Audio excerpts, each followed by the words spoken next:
Assalamu alaikum, everyone. I hope you all are doing well. That was an incredible performance.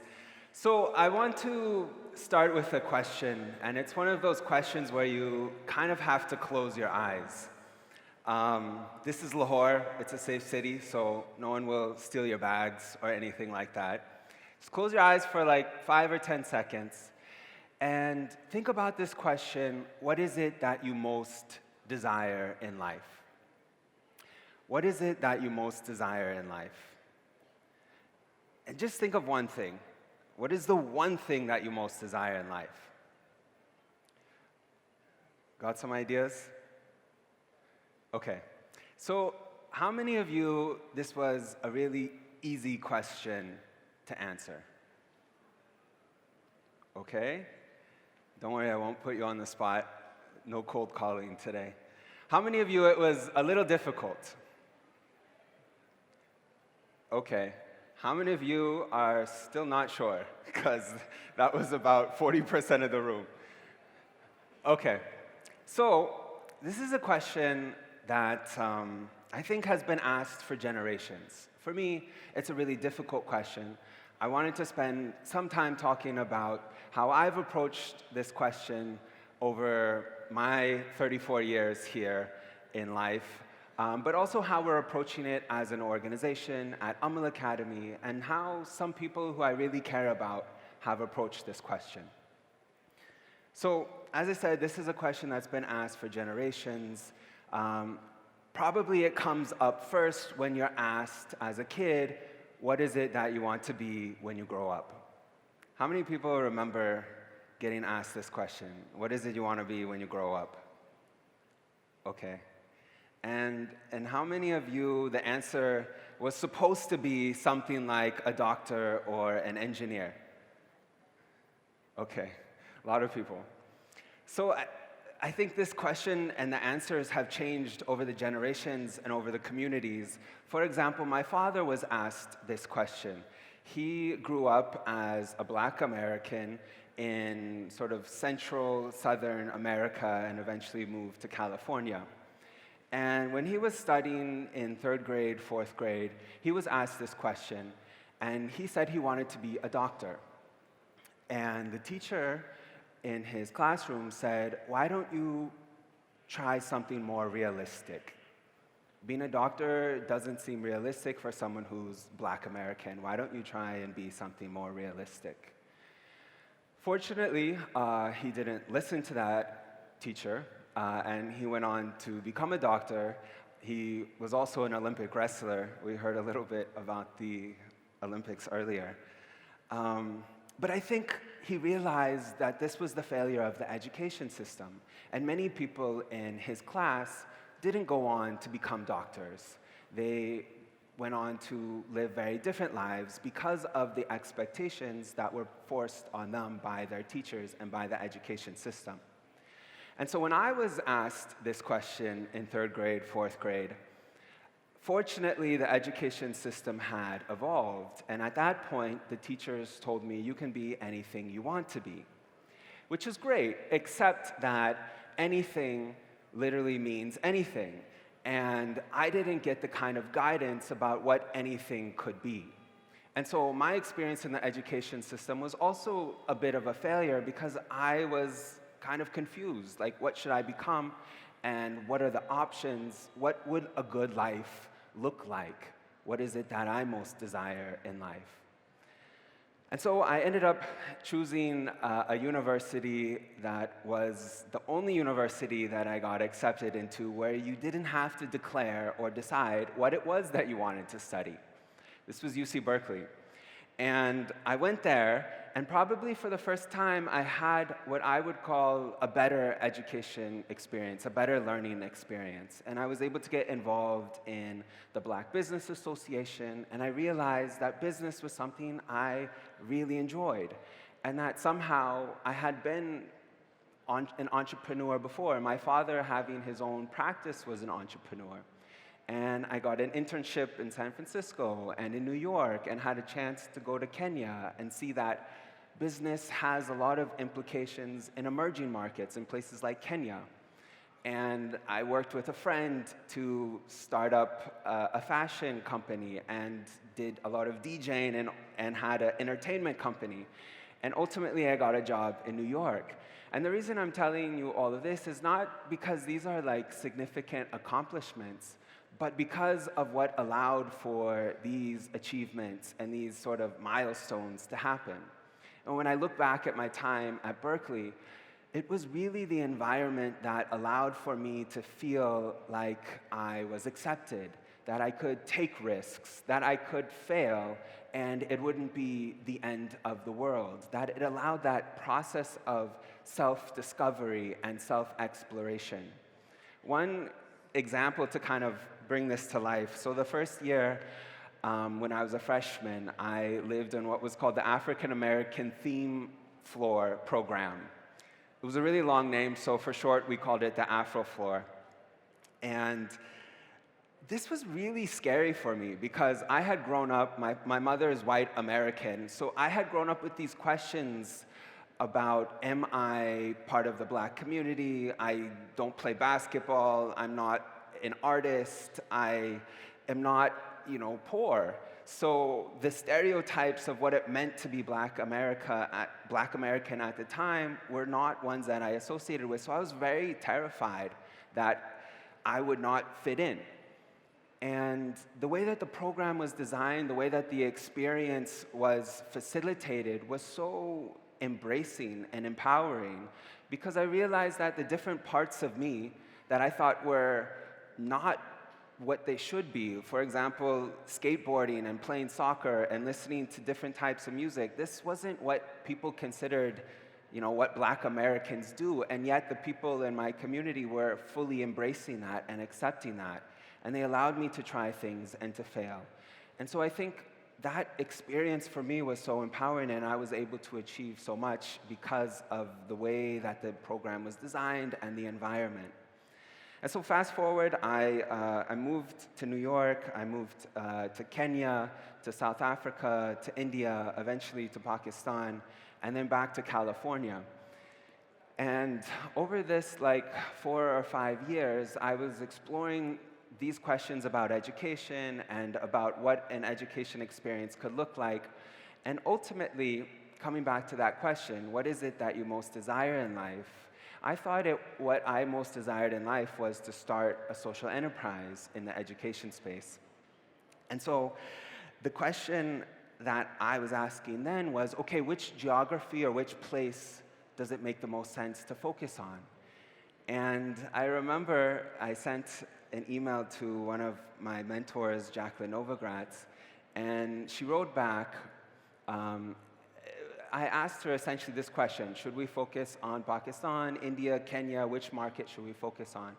And she wrote back and she said a lot of things, but one of the things that she said was to choose a place where you feel like you are the most supported, where you feel like you can fail and that failure can be accepted, where you can take risks, where you can let your guard down, where you can try different things that have a chance of success, but that you won't be scared if they don't succeed. And so ultimately, I thought a lot about my time in Pakistan. I thought about people that I met here, like Syed Babar Ali, like Ali Siddiq, like Jawad Aslam, people who provided that type of environment and that kind of encouragement and that type of support. And ultimately, we decided to set up Amal Academy here in Pakistan in 2013. And Amal Academy, as you guys would know better than me, Amal is an Urdu word which means action.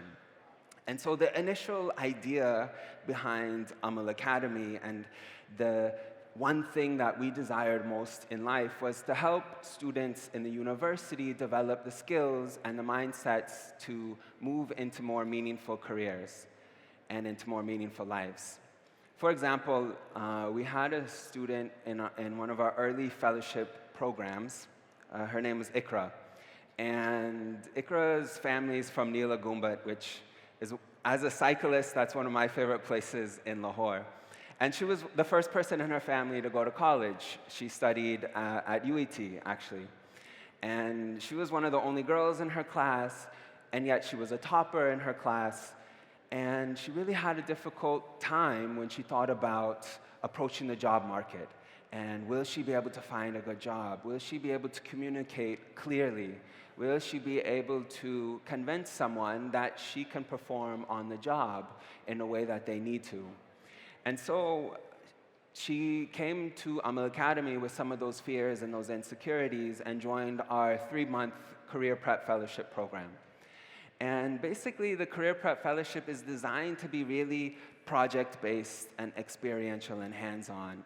And so, for example, she had to do things like an in-person resume drop, where she takes a resume and literally goes to companies like PepsiCo, unannounced, without any appointment, and tries to spark up a conversation and give her elevator pitch and initiate a relationship and ultimately try and get an interview. And you can imagine, if you're anything like me, this would be terrifying. You have to deal with failure at so many different junctures in that project, from the security guard to ultimately the HR manager that hopefully you might meet. Another project is fundraising for an organization like Edie Foundation, where the sort of groups within the fellowship, 4 or 5 of them, have to go to places like Hafiz Center and try and raise money from the vendors for an organization like Edie Foundation. And you can imagine 90 times out of 100, they're probably getting rejected, which is also part of the process, like realizing that failure is not the disaster that sometimes we're taught that it is, but it's a part of the process to getting to where you ultimately want to go.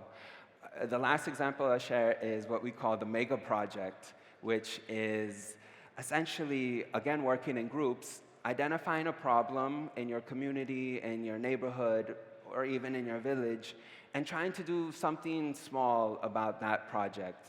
So for example, like you might, one of the fellowships went to Shadra and worked with out-of-school children in order to help do tuitions and try and reintegrate them back into the classroom, building a relationship with their parents and having some of those difficult conversations. And in the process, realizing that, yes, there are difficult problems and there are some solutions, and they could be a part of that solution.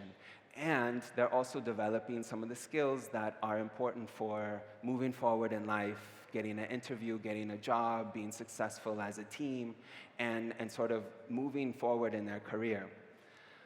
And so, so far we've had about like 3,000 fellows like Ikra that have gone through the program. We have relationships with about 8 or 9 universities throughout Pakistan: UET, Punjab University, UVAS, a couple universities in Faisalabad, IBA Sucker in Sindh. And really what we're trying to do is to figure out ways that we can do more. And so thankfully we've had some great sponsors or supporters like Stanford University, like Acumen Fund, who have come in and supported that initiative. But really it's the team at Amal Academy who's been the champions, the sort of heart, soul, legs, arms, face, all of that. 25 or so people currently, and over the years, a lot of people that have really driven the organization and helped shape it into what it is. And finally, coming to today, one of the reasons we're really excited about this event is working with PepsiCo in a more meaningful way to not just have 3,000 ICRAs, but hopefully to have 5,000 or 10,000 or 20,000 or 30,000 throughout the country. And all of that's really exciting. I'm really excited about it. And at the same time, Amal Academy is evolving. And this question that I asked you is one that we're still asking. What is it that we most desire in life as an organization? And I think this has evolved over time, over the 5 years that we've been here in Lahore. A year or two ago, I was in a room in upstate New York, and I was sitting in a room with about 20 or so entrepreneurs, social entrepreneurs, people like you who care about society, who want to do something different. And we were asked the same question that I asked all of you at the beginning of this talk. What is the one thing that you most desire in life? And so we closed our eyes and we thought about it. And we came up with maybe some of the things you came up with: to be successful, to have security, to have spiritual balance, to always be learning and improving to reach our full potential, these kind of things. And then the facilitator shared something that I want to share with you guys in closing. It turns out that it was this speech from someone who was kind of like my father, who had grown up as a Black American in in the southern part of America, and I had never heard of him. His name was Howard Thurman. He didn't become a doctor, but he became a preacher. And towards the end of his life, he gave this speech where he asks the same question to his audience. And so I want to read to you what he says. It's very short. He says, "If I were to ask you, what is the one thing that you desire most in life this afternoon, you would say a lot of things off the top of your head, most of which you wouldn't believe, but you would think they were the things that you should say. But I think if you are stripped to whatever there is in you that is literal and irreducible, and you try to answer that question, the answer may be something like this: that you want to feel that you are thoroughly and completely understood, so that now and then you can take your guard down and look around you and not feel that you will be destroyed with your defenses down. You want to feel completely vulnerable, completely naked, completely exposed, and absolutely secure.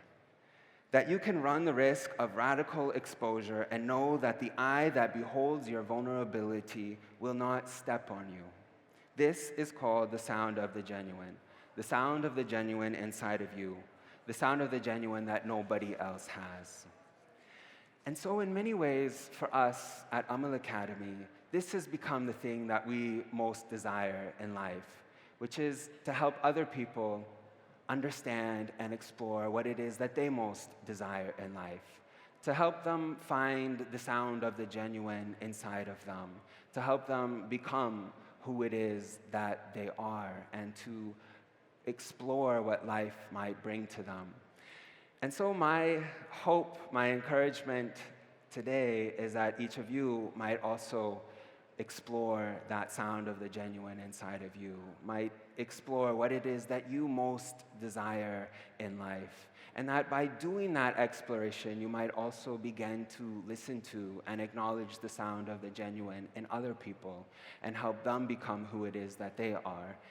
And by doing that, we can help move society forward, inshallah. Thank you so much, and Godspeed.